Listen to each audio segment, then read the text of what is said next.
Time for the moment of truth here, kids.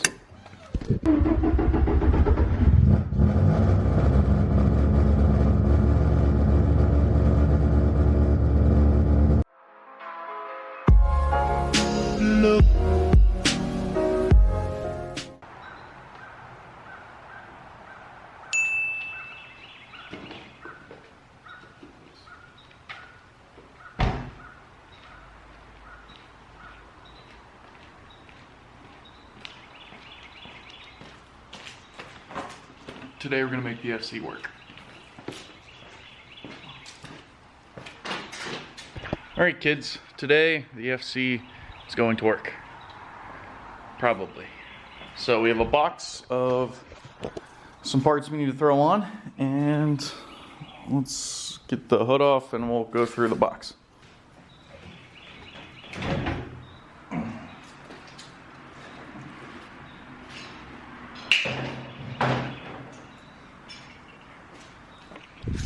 So, things we have to do today. We have a new gasket for the plenum to the throttle body from Mazda Tricks.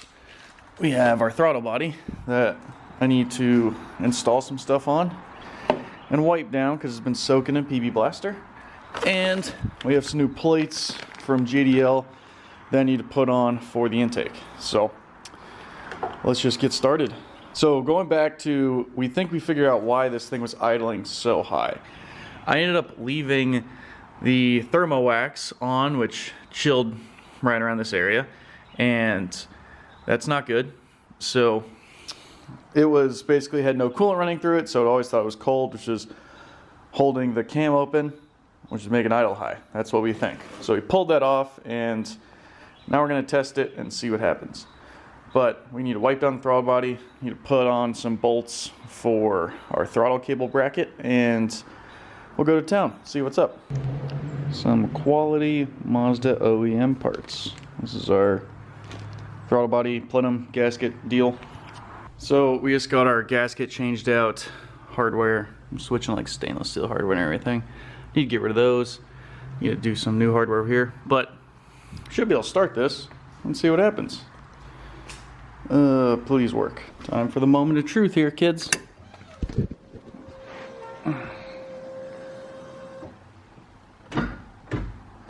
Alright, come on.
So the good news, I turned the car off because it's too damn loud in here, but the Thermowax was our problem for this high idle.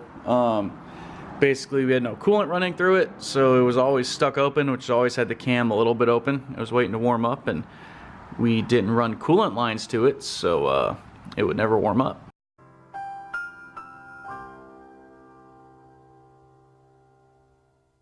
But she worked out good. We now idle. I need to shorten this bracket a hair and then re-drill it. But other than that, our setup works now finally. So we have a 13 REW working setup now. Next step, I got to redo fuel lines and change those plates. Probably won't be today. Tomorrow. So now that our idle works, we're taking this all apart and we're redoing the fuel system. Those are the shittiest bolt cutters known to man. This isn't a bolt. Well, I figured they would cut. I don't know. I think they can even. We tried to cut something with that the other day and it didn't work. Yeah, it doesn't look very good. It's really shitty. So yeah, we're redoing our fuel system. Very exciting stuff.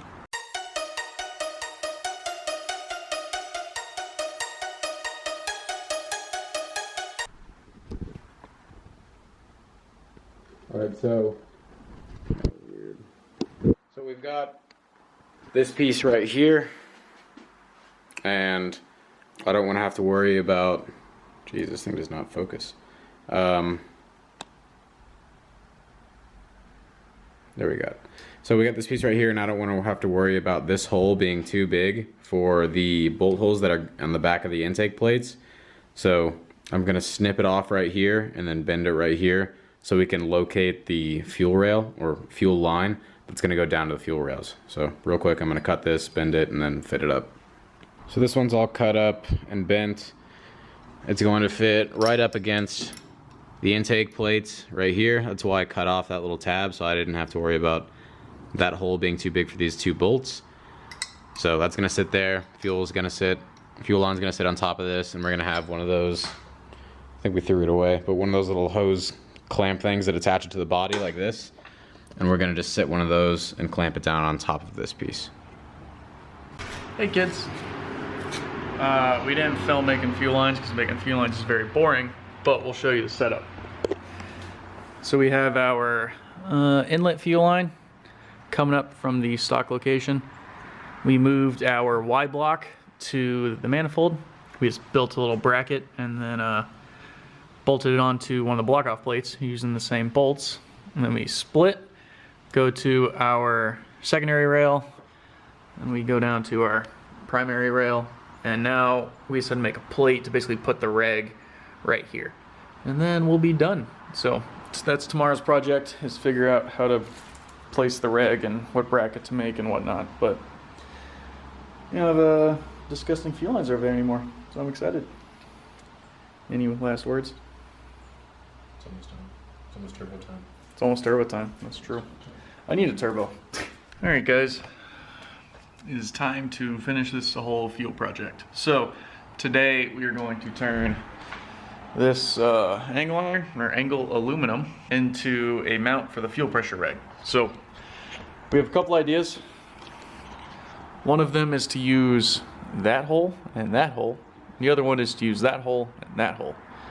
I don't think that one's going to work because the rail is very close to it, so we're going to try to stick with those two. But that's our idea. So let's get to measuring. I feel like you all get super bored about watching fabrication videos, so I didn't film in a dark room about making this, but our bracket's made, and here we go. I'll take the regulator off and show you guys better. But we're using two of the factory holes on the intake manifold. We just used a little bit of angle aluminum and made this thing work if it'll focus. That's the setup. We're now trying to figure out how we're going to run lines to it. That's the more confusing part. So we're thinking we'll take the secondary rail, loop it under the reg, and then go in on the driver's side. And then the primary rail, we'll do a short little jumper buoy up to the passenger side of the regulator. And then our return will be super easy because it's just chilling on the bottom. And we've already got the return ran under the manifold. Nothing I love more than shitty B-roll. How do AN lines fucking work again? I actually don't know. I don't remember. I haven't made very many in my day. I've made one. This one. Well, kids, if you knew how AN lines work. It's gone forever.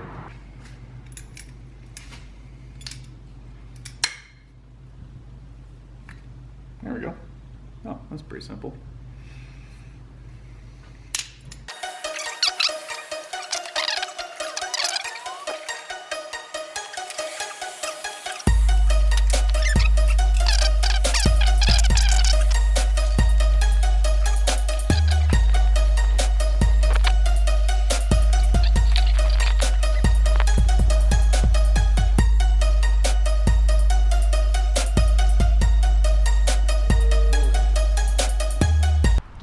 there you have it. Hermson and I, you're wearing the same clothes from yesterday. Yes, you are. I was wearing jeans yesterday, first of all. No, you're wearing that shirt. Both those shirts and the hat. Well, Hermson and I completed our fuel regulator, what do you call this, move? I don't know, Relocation. Relocation, that's what we're gonna call it.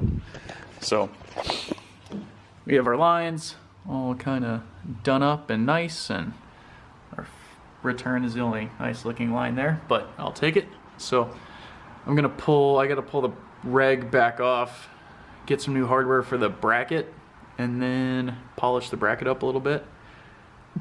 Attempt to polish it, but I'd say we're done. Hell yeah. All right, since we're pretty much done building this whole thing, I'm just gonna polish it, be a little extra for no reason, so let's get to polishing. All right, it's super dark in Hermson's little like cave and can't really film well in there. So very, very minimal amounts of polishing. You guys know me, minimal everything. But it's shiny, so I'd say the part looks pretty good. We'll get her slap back on the car and start to kind of finish everything. So the whole system is buttoned back together. Let's take a little look. Reg, gauge, rails, everything's looking pretty good. So let's turn the fuel pump on and see if we shoot fuel anywhere. Where's a good spot for you guys to see that?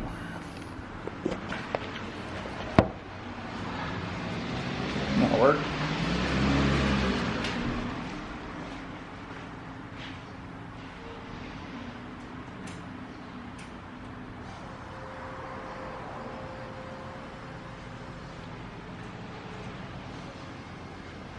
Let me know what you guys think about the REW intake setup. Let me know how you guys like the reg where it is now, and we're getting close to turbo time, so let me know your guys' opinions on everything so far. I know a lot has changed in the car since you guys have seen it, but let me know what your thoughts are. Let me know what's going on.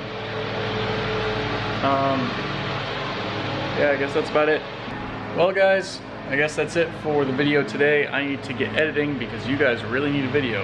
I don't know, I should look at YouTube. It's probably been like a month and a half, but I should do a video. So I'll edit this and I will see you guys later.